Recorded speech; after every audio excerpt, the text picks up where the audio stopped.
আসসালামু আলাইকুম। আমার বাগানে ছোট্ট একটা বাগানে কিছু পুঁই শাক হয়েছে দেখেন। আজকে এই পুঁই শাক কাটবো, দেখেন কত সুন্দর হয়েছে।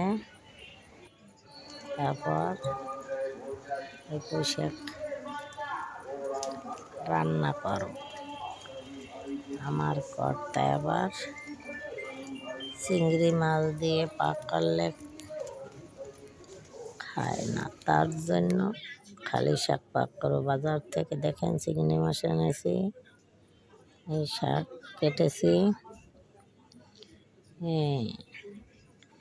শাক কিছু খালি ভাজবো আর চিংড়ি মাছ দিয়ে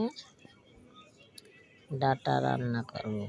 খুব মজার খাবার, নিজের গাছের শাক, সার দেই নেই, দেখেন কত তাজা। আজকে কয়টা ভাতই খাবো। পুঁই শাক কোটা হয়ে গেছে।